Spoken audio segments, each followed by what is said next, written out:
Okay, hello and welcome to 100% Real with Ruby.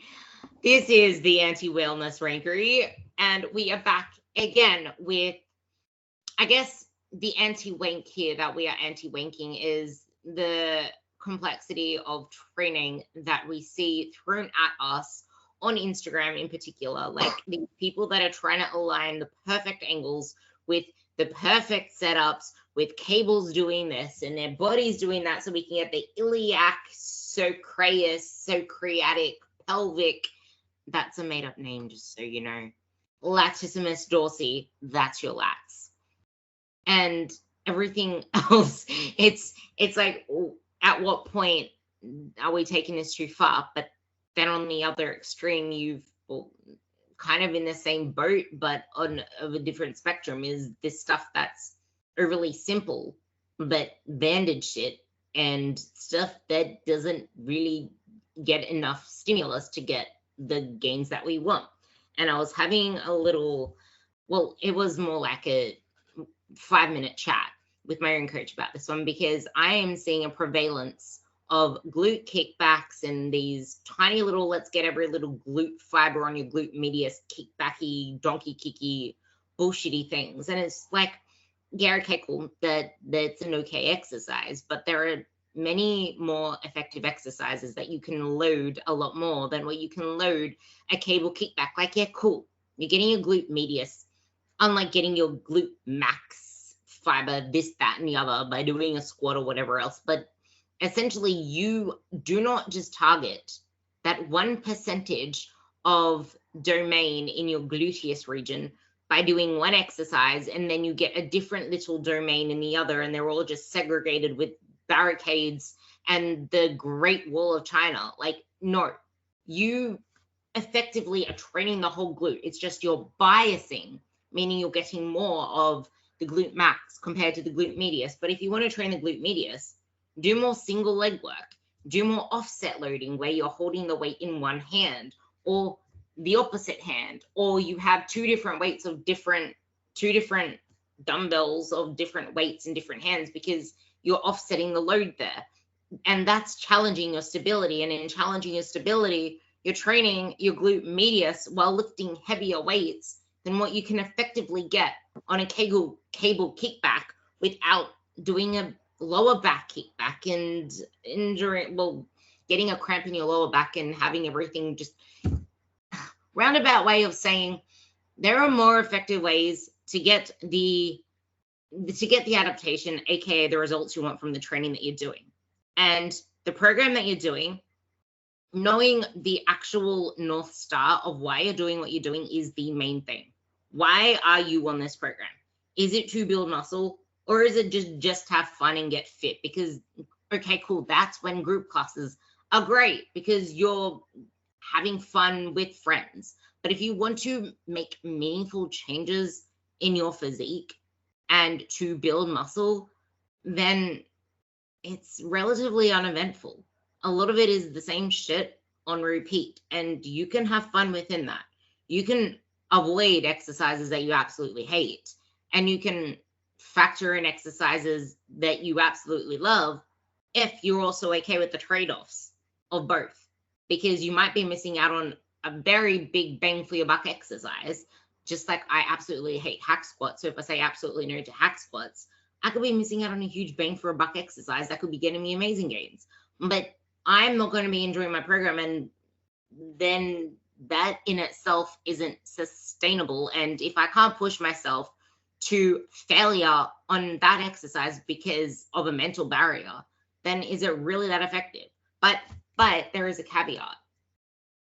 Have I given it enough time to work myself into it? Because you're not going to love everything all of the time. Have you given yourself at least like 4 weeks, 8 weeks, 12 weeks? I would argue for 12 weeks of seeing what you can do on an exercise before you completely throw it in the trash can. And then on the other side of the spectrum, I'm not deadlifting anymore. And if I really wanted to deadlift because I love it so much, am I going to be willing to push aside all the gains that I could be making had I not had that deadlift in there?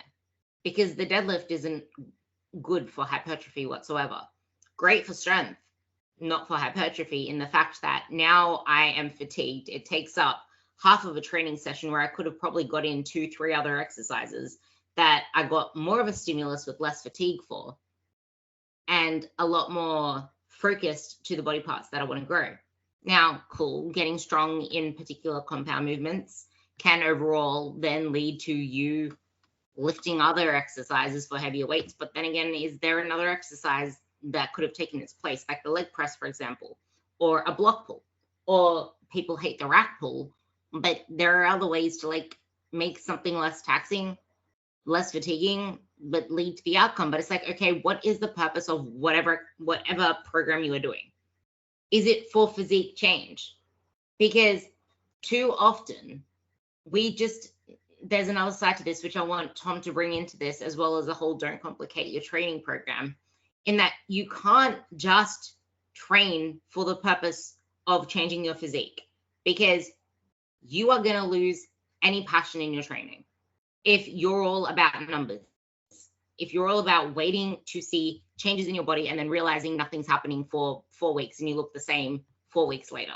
Because muscle growth doesn't happen in 4 weeks. Like, okay, if you're a beginner and you're probably losing weight and building muscle at the same time because you're a complete newbie, or if you have 10, 20 kilos to lose and you can do both at the same time, because those are two situations you can do both at the same time.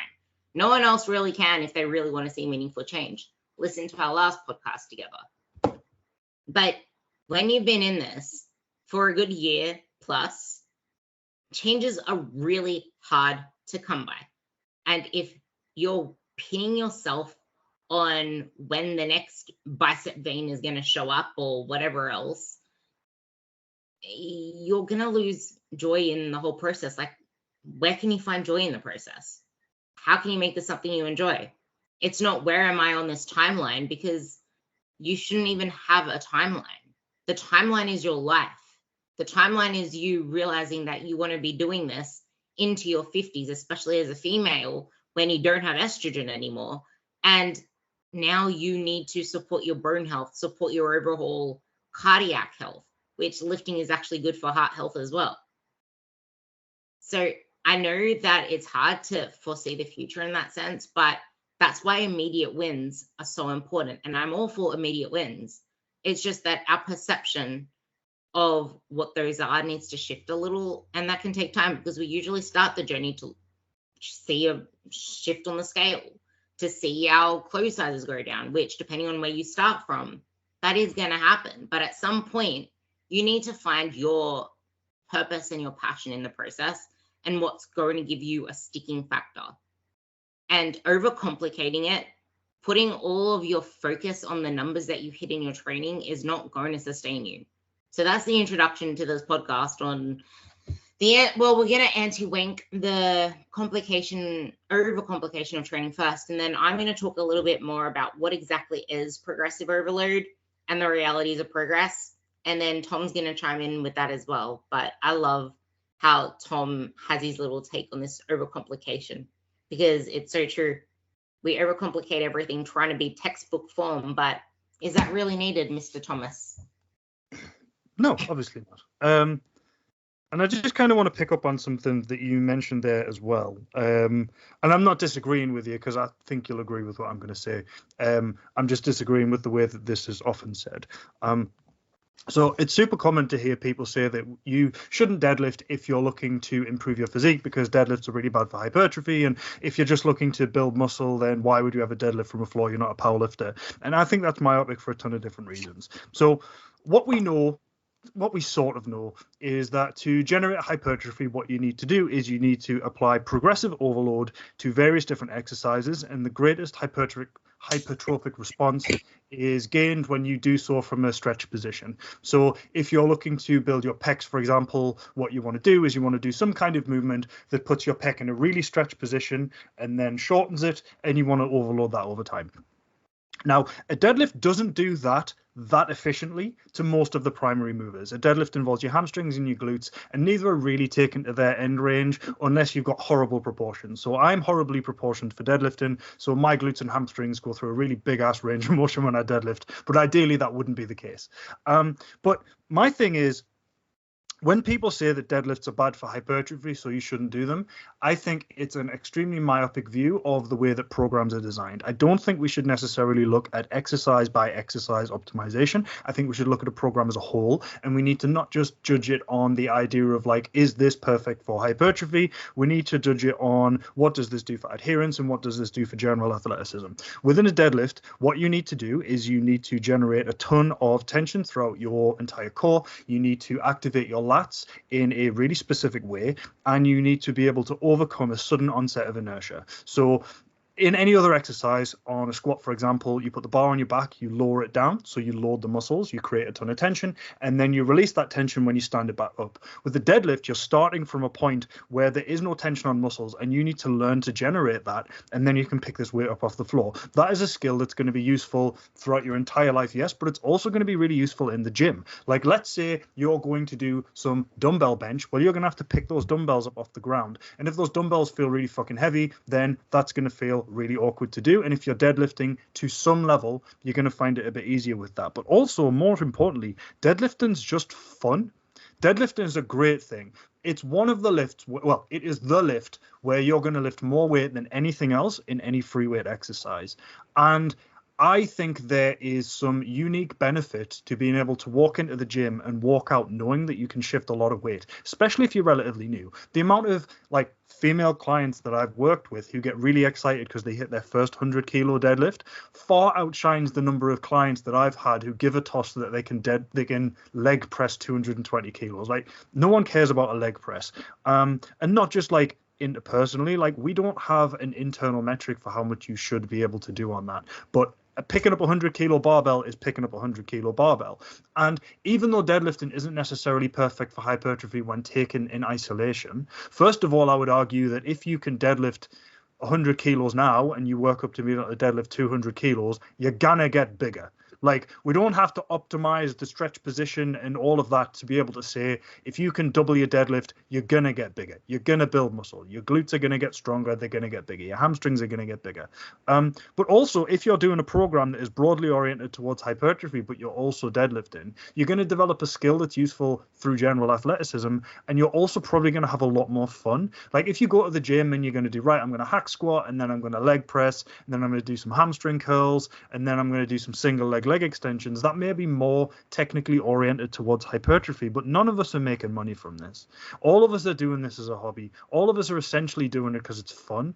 And so for me, I would rather the vast majority of people sacrifice what may be considered slight optimization by only ever working in the 6 to 8 rep range using exercises that perfectly stretch a muscle and perfectly orient things towards hypertrophy, and instead do something that might be technically a little bit suboptimal for hypertrophy, but is actually a little bit more enjoyable and significantly more useful for athleticism.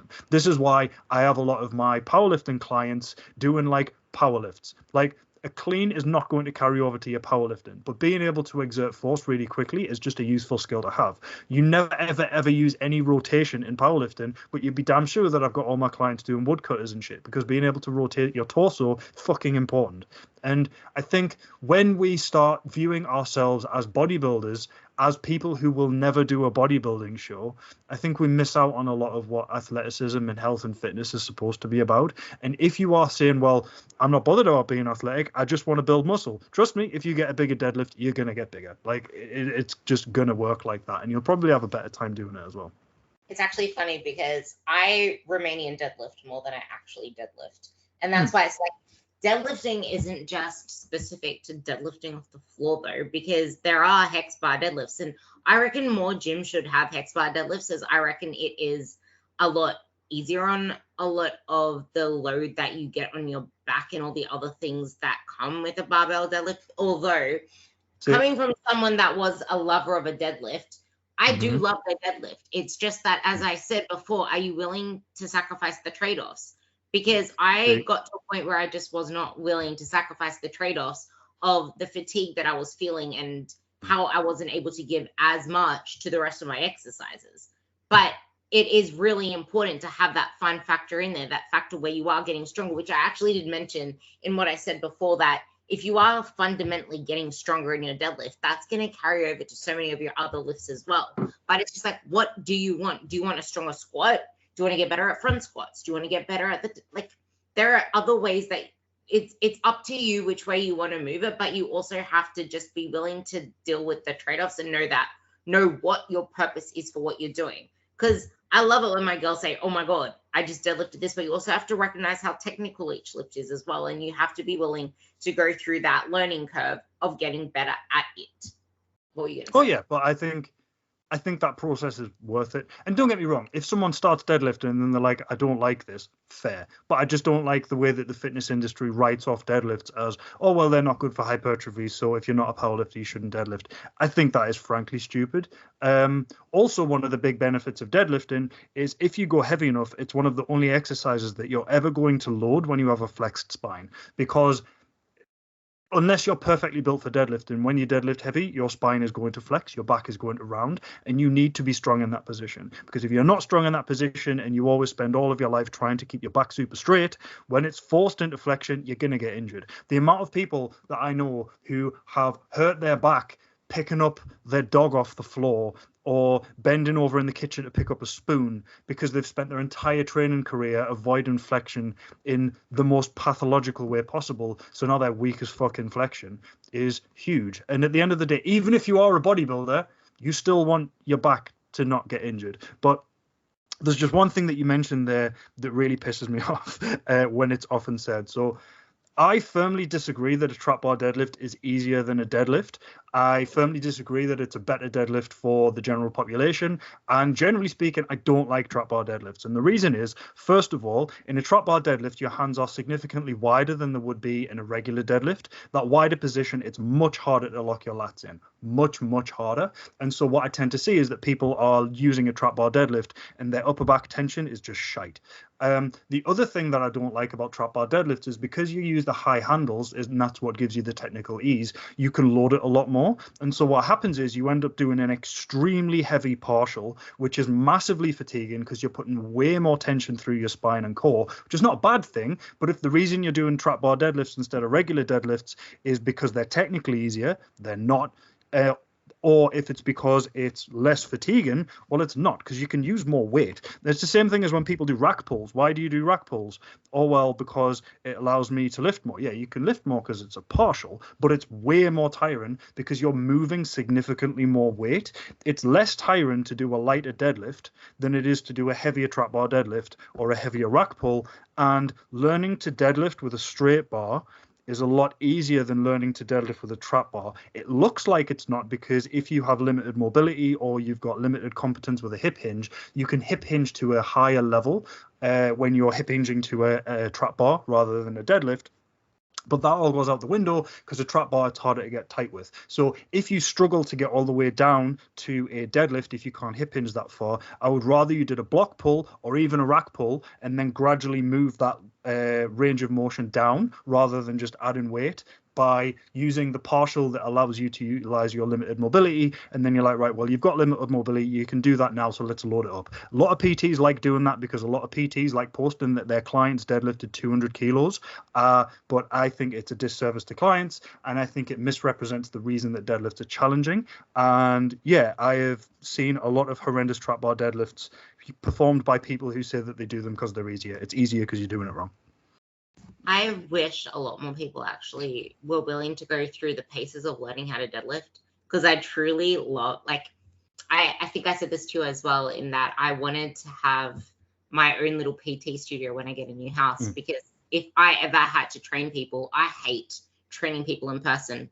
If I ever had to, it would only be for powerlifting, because I love being able to re-enhance my skills of training the squat, the bench, the deadlift, because it really is rewarding once you put yourself through the process of trying to learn a technical squat, trying to learn a technical deadlift.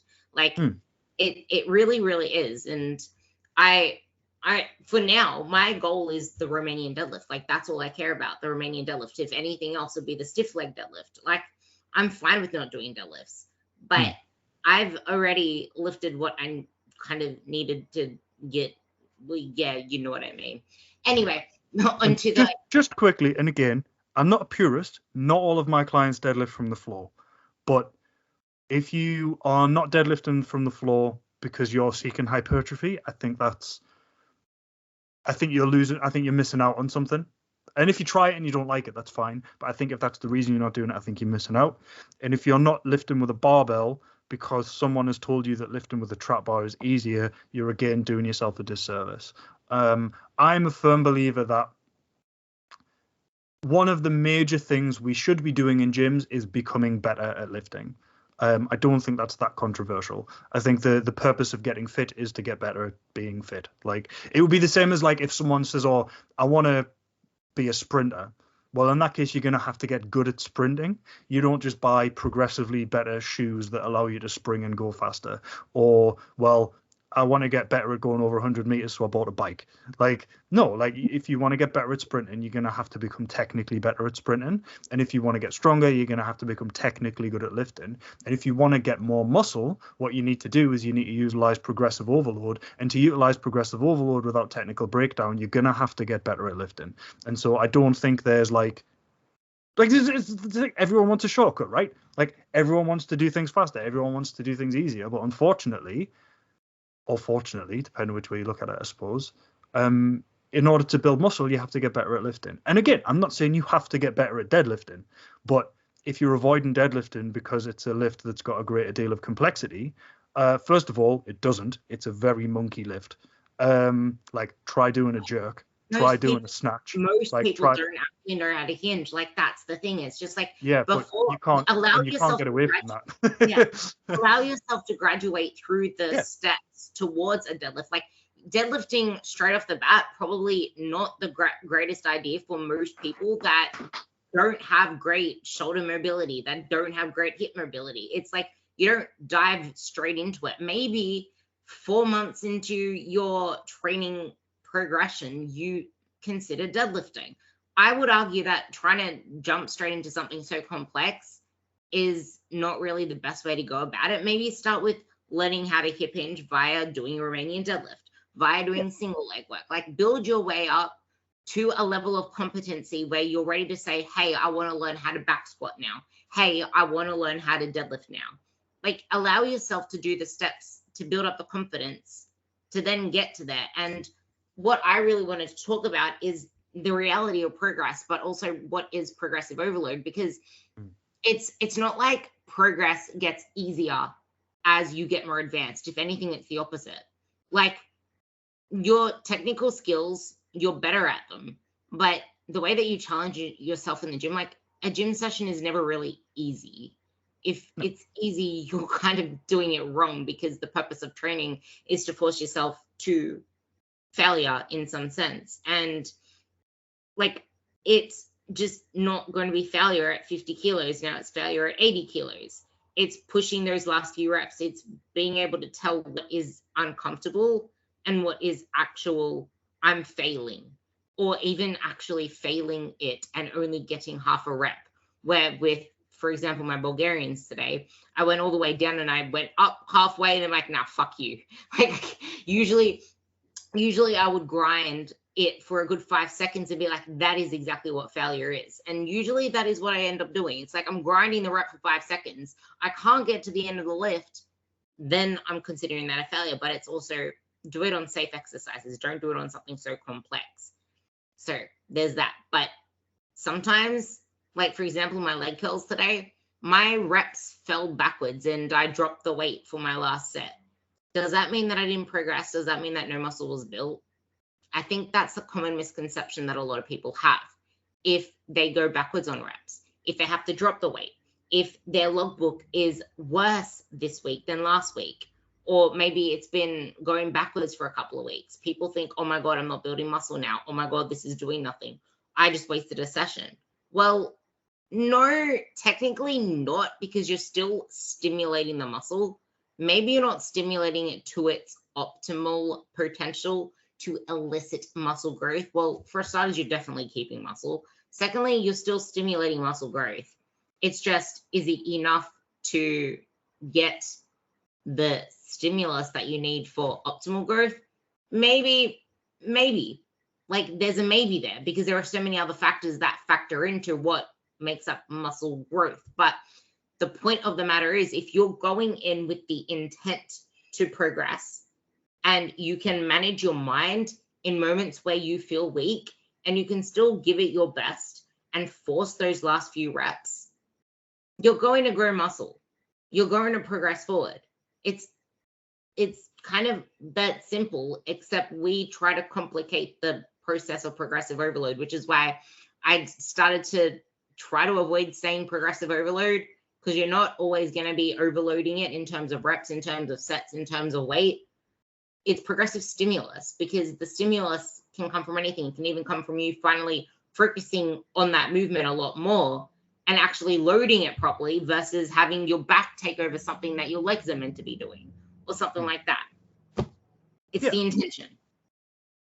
Yeah, like we all know we need to progressively overload, but that can take a bunch of different forms.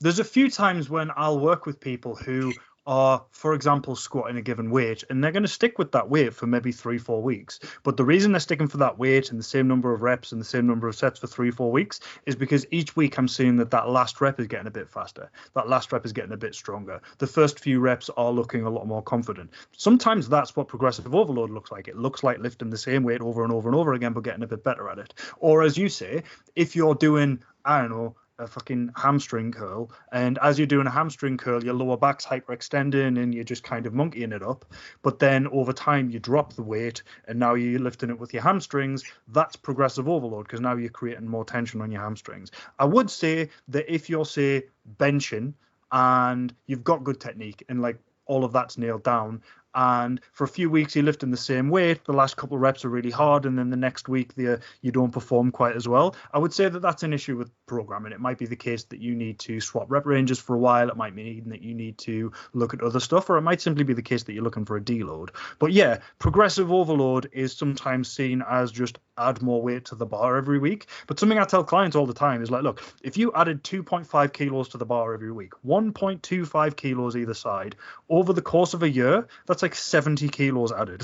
And then if you're going to do that for 2 years, that's 140 kilos added to the bar. Do you think you're going to add 140 kilos to your bench press in 2 years? Because if so, sounds like, but you're probably not. And so, yeah, progressive overload is critical, but we just need to expand our understanding of what it is. And I think a lot of times that's one of the places where a coach can really come in, because it can feel very much internally as if you're not making any progress. But if you've got someone who's not emotionally invested in how much you're lifting, beyond the degree that a coach would be, looking at it and telling you, like, look, I know you've been overhead pressing the same amount of weight for 6 weeks, but look at the first week and look at this week and see how much faster the bar's moving now. That's progress. Even though it's the same weight, you are getting stronger. And when you're getting stronger, that's how muscle gets built. That's also why it's really important. Like, not even if you don't even have to send it to your coach, but taking videos of your lifts can be really powerful in your, like, I never used to send my lifts to my coach, but ever since I started lifting, well, not ever since, but like in the first year of my lifting, I started filming my lifts and I started watching them over between my sets. So I used to try to improve set upon set from what I'm doing. And this is the whole thing, like, it's the intent behind it. And then going back to like that bench press example, sometimes you may find your weight going down sometimes or being stagnant for a while, and it might not be a programming issue. It might be that there's other factors in your life going on. Like, the gym doesn't just like revolve around the gym. You have stresses, you have your nutrition. Are you in a surplus? Because if you're in a surplus, you will progress at a faster rate. It's not going to be extremely faster, but you have more potential to progress if you're in a surplus. You have less potential to progress when you have a lot of stresses going on, including dieting as a stress, including if you're training 6 days a week or 5 days a week instead of 4, because now you have an extra day to recover for, which is why I say sometimes 4 days is the optimum. If you have 5 days, you need to consider that now there's a 5th day that your body needs to recover from, a 5th day that is getting stimulus that your muscles need to recover from. Your brain also needs to recover from it, because that's your nervous system.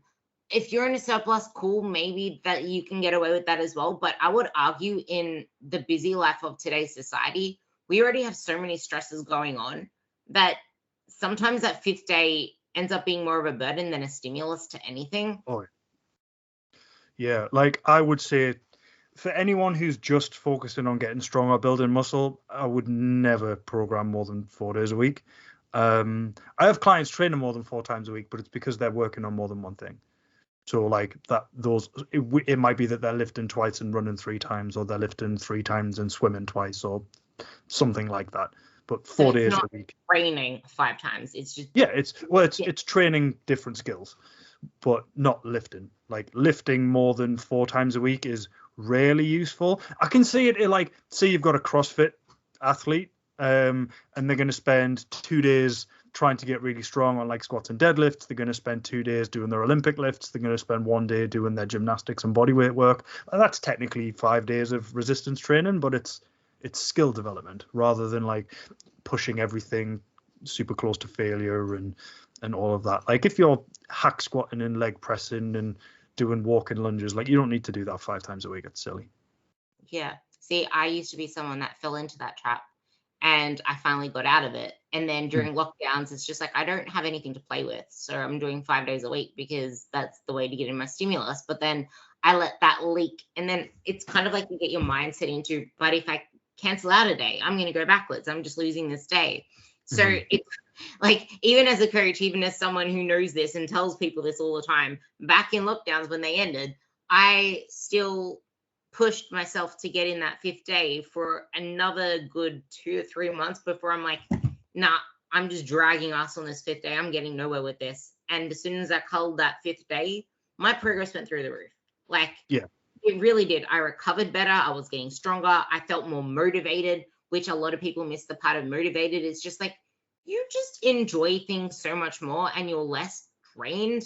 Like, I understand people doing 5 days a week before they get a real coach, because your training probably isn't even that effective. Like your effective sets and your exercises probably aren't even that effective. You're probably doing like cable kickbacks and glute pumpy frog thrusts and step ups. Not that there's anything that wrong with step ups anyway, but it's load of step up. Well, then minging.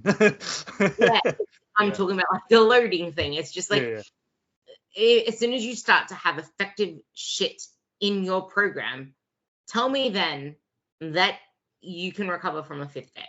Yeah, no, that's exactly the point. I mean, I think a lot of people can handle 5 days per week of lifting. I just don't think that people can do it very effectively. If you find people training 3-4 times a week, you can lift with a far higher level of intensity than they can do if they've got that additional 5th day. And given the fact that we know fairly strongly that pushing lifting to at least 5 reps away from failure, ideally probably 2-ish reps from failure, that's what's going to give you significant growth. I don't see a great deal of point in spreading your lifting out over 5 days if that comes at the cost of intensity. Now, I know a lot of people can do 5 days a week of training, as I say, but the challenge is not to be able to do the most training, it's to progress as fast as you can from training. And almost invariably, I find that people train better on 3 or 4 days than they do 5, unless, as I say, they're working on multiple different skills, like those additional days, like you're lifting twice a week and then running 3 times. Like that's fine. Or you're on gear. People who are taking steroids can recover a hell of a lot faster than people who are not taking steroids. So if you're taking steroids, yeah, by all means, do push-pull legs twice through every week and push every single thing to failure. You'll be able to recover from a hell of a lot, but that's not most of us. So most of us can't do that. And we can't do that not because we're not dedicated and because we're not training, it's because we're not assisted. You said something really funny in a sense, because we know the truth of it. You're like, the goal is to progress as fast as possible. And that's actually the funny thing, because there's a word for it. It's not ironic, it's something. But progress as fast as possible, knowing that progress is actually really fucking slow when you look at it. Yeah. Like as fast as possible isn't very fast. Not after the first year. That's why I wanted to like intervene there, because it's so powerful that you said that. It's like, we want to progress as fast as possible, knowing as fast as possible is actually really slow and isolate. Like as soon as you zoom out and look at it, because muscles don't grow that fast. And the more that you're doing this for, the slower progress goes. As you level up, you don't level up in progress. You level up in the fact that now, congratulations, the rate of progress is actually slower. Because if it was that possible to keep progressing at the same rate that you started off with, then don't you think that you could probably most likely bicep curl the house you're living in right now? Yeah, this is it. This is what I was saying about the 2.5 kilos a week. Like if you squatted 20 kilos this week and then you squatted 22.5 next week and then 25 the following week, that feels really slow, but multiplied over 3 years, that means that you're then going to be squatting, what's that, 230 kilos for sets, and then the following year you're going to be squatting 300 kilos. Like it doesn't keep going like that. It's not how that works. And you don't just add 1.25 kilos to your squat every single week. That's very, very unlikely to happen for most people. Yeah, it's insanely fast. It's like technical lifts, like the deadlift and the squat in particular, they take a really long learning curve, which means that you won't be progressing much at all to start with. And then you'll start progressing a lot faster.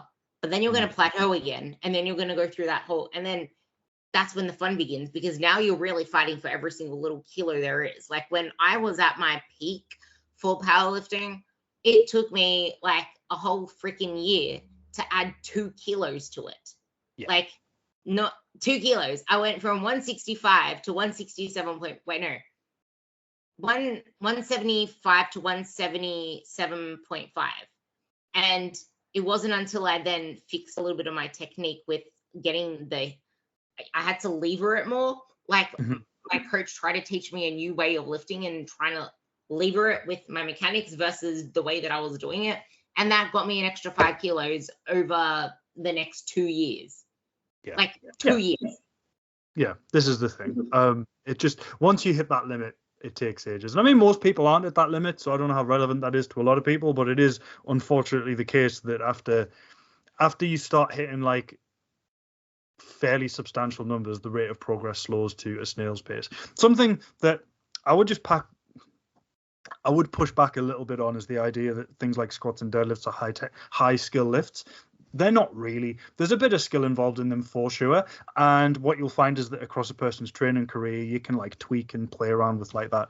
But I tend to find that unless people have got like mobility issues and stuff, which is fine, for most people that don't have like profound mobility issues, it'll take a week or so to get a squat or a deadlift to like good enough. And at that point you can load it. And it might be the case that that squat is a goblet squat. It might be the case that that deadlift is particularly light, but yeah, you'll be able to work on a reasonable hip hinge and a reasonable squat in a fairly short space of time if you don't have profound mobility issues. And some people do. It's taken some of my clients like months to get a reasonable deadlift. But I think sometimes people hold themselves back by expecting their movements to be perfect before they start loading. Like I'm massive on getting people to get a really good bar path on a squat, but if your bar path's like okay, fine, just start loading it. You'll get stuck once we get a little bit stronger, but because you're a bit stronger, it's going to be easier to fix now. And yeah, I think sometimes when it comes to technique, people can be overly cautious with trying to get their technique perfect. And I don't think that like we should just advocate for shit technique, just it'd be fine. I don't think that's the case, because if you lift with better technique, you'll be able to lift more weight, you'll be able to build more muscle. But yeah, I would push back on the idea that squats, bench, deadlift are technical lifts. They're not. The reason they're in powerlifting is because your technique is fairly simple, so you can lift a lot of load, especially when you compare them to a lot of things like clean and jerk or a snatch, or even arguably like a standing strict press. A standing strict press is a far more technical lift than a bench press. A front squat is a more technical lift than a back squat, and so on. Like these are not that complicated. I would say that the vast majority of people can get a passive squat and deadlift after 2 hours of trying. Yeah, it's I guess it's just starting from where you're at in particular, because there are a lot of people that have a lot of movement issues, especially females with their knees, if they've had a history of running in really poor foot mechanics, or especially really overweight people as well, because they tend to have a lot of like knock knees. They tend to have their hips coming in a lot and a lot of like hip issues. So it's like, I would say 50-50. Like there are quite a lot of people with mobility issues that will need to have a few things sorted out before, I guess, really progressing on it. But I completely agree with the fact that stop waiting for something to be perfect before you do start loading it to a degree, because it's really hard to perfect it when there's nothing for your body to really fight gravity against. Because if I'm trying to perfect something without nothing on the bar, my form is completely different than as soon as I get some weight on the bar. So it's just, this is where a coach comes in, because then they can actually direct you with where you are right now, because maybe what Tom's rant had nothing to do with you. My rant had nothing to do with you. What does have something to do with you? It's like, not every message is for you. Maybe Tom's rant had something to do with you. Maybe my rant had something to do with you. Again, this is where a coach really comes in to help with that. Oh yeah, there's a fine line for sure. Yeah, I was gonna say, I think we covered a lot of what we wanted to cover on in the part 1 of this. It was very scattered, but I feel like we're gonna get a little bit more direction with the next one for training, because we do really want to talk on training a lot. It's just we had to like anti-wank a few different things and like bounce things back and forth. And I hope both our views kind of gave you some clarity in the deadlift and the squat, because none of us, obviously you see me squatting, obviously you see me deadlifting, obviously you see some of my clients doing both of those, but it's just like, what move is right for you with where you are right now and where you want to be, and what fits into the context of your life and the context of your training program, and what is it that you enjoy and what is it that you don't enjoy. So yeah, I think just one thing, because if we're going to move on to a slightly different topic on the next one, I think just a comment on the idea of like perfect technique and stuff. I think the idea of getting perfect technique on exercises oftentimes comes from this sort of bodybuilding-ish point of view, where the body is essentially a selection of Lego bricks, and what you need to do is you need to take off one of those Lego bricks and train it, and then put it back on and then take off another one. I see this manifest where people will talk about lateral raises, for example. It's like, oh, if you're going to do a perfect lateral raise, what you do is you keep your scapula pinned down so you're not shrugging at all, and you place all of the load on your delt. And it's like, but that's not how shoulders move. If you're going to do shoulder abduction, so if you're going to lift your arm out to the side, if you're not watching the video, it's where you stand in like a T pose. Like if you're going to lift your arms out to the side like that, your scapula is supposed to elevate. You are supposed to shrug a little bit. And so what you're doing by pinning your shoulder down is, yeah, you're going to artificially bias a lot more of the load onto your delt, but that's going to artificially reduce the load significantly. And I have yet to see anyone convincingly argue to me that if you do a perfect lateral raise with 7 kilos with your shoulder avoiding all shrugging, that is going to lead to more delt growth than if you move your shoulder naturally and can now lateral raise 15 kilos. Like, I refuse to believe that you're going to be placing more load through the delt by doing that. It just doesn't work. And that's before we talk about the fact that by moving your shoulder in that really weird play, like by pinning it down and lifting it up to the side, like if you're moving your shoulder like that, I'm not surprised that a lot of bodybuilders end up with like shoulder issues. I'm not saying that's going to necessarily cause an injury, but by trying to move joints in perfectly isolated ranges of motion, it does kind of make me wonder if you're not doing something fucky with your overall body's biomechanics and the overall way that your body is able to move. I just want to quickly end this with a rant, because that really just grinded my gears about something, and that's the fact that people pin their shoulder blades down for rows and pin their shoulder blades for pull downs and all this crap. It's like, your shoulder blades need to move to go through full ranges of motion. Like when you row, when you pull down, you want a full, you're probably not watching the video, but you want to actually stretch all the way up, get your shoulder blade to rotate upward, like with your arm. And the same with the rowing, like you want to stretch out the shoulder blade and then you want to squeeze the shoulder blade in, where so many people just try to pin it straight like this and just move the arms. It's like, what muscle are you working? The rhomboid is between the shoulder blade. The rhomboid is the inner back muscle that you're trying to work with those kind of movements as well. And the lat also part of this, because the lat attaches to your shoulder blade. It's like the shoulder blade needs to move toward the spine, away from the spine, toward the spine, away from the spine. And that's the same with lateral raises. As soon as you lift your arm, your shoulder blade needs to move. And when your shoulder blade moves, your traps come into action because they're attached to the shoulder blade. So you're kind of working the traps in a sense. It's just that you don't want them to be the ones primarily doing the whole movement and doing the whole, like when you're saying spot me bro and the bro is doing the curling, you don't want your traps to do that to your lateral raises. But yeah, they are going to be in the motion. It's just, where are you feeling it? Are you feeling it in your shoulder blades? This is why it's not about numbers. It's not about the scale. It's not about this, that, and the other. It's about learning to tune into your body and understand how the body feels. Because I know if I pick up 6 kilo dumbbells for lateral raises, I'm not actually targeting my lateral delts because I don't feel them. My arms feel them. My arms don't go in, like I'm not actually able to do the full proper range of motion for my lateral raises. So I usually stick to the 5 kilos. Most of the time I use the 4 kilos, and that's what I've stuck with my whole life. It's a long lever. There is like it is so disadvantageous for the shoulder to move a lateral raise. So yes, you will be like using light weights. Focus on it, do high reps, do pauses, do tempos, and take that into every other exercise that you do, because you may be stuck on 5 kilos for the rest of your life for freaking lateral raises, and that does not mean that you are not progressing or building muscles. Oh yeah, Because it's one of muscle.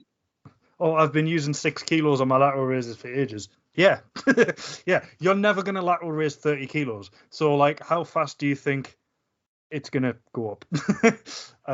But as you say, like if you use 6 kilos on your lateral raises, and you feel your delt working and all of that, but at the same time your bench press is increasing, your overhead press is increasing, your rows are increasing, you're placing more load through the shoulder, and so the progressive overload for that movement is happening across the entirety of the session. So if you can lateral raise 6 kilos for sets of 12, and you can do a seated cable row with 50 kilos, if you do your rows and then you do your lateral raises, and then months later you're now doing seated rows with 80 kilos, but you're still using 6 kilos for your lateral raises, there's now more weight gone through that lateral deltoid. It's just gone through it across the course of the program rather than just in that exercise. So yeah, progressive overload's fucking complicated. Get a coach. Yeah, can we just say the last 3 words again? Honestly, get a coach. Like it's worth so much of your investment. It's just like pinch pennies from elsewhere.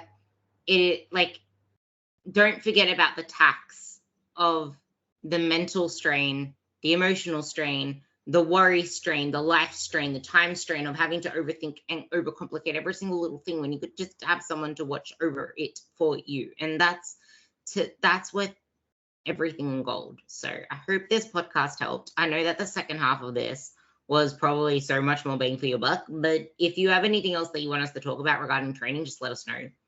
And we will cover that in a future episode as well, because you won't be listening to this one for a while, but we will talk about training whenever and whenever because we love it. Love you. Bye.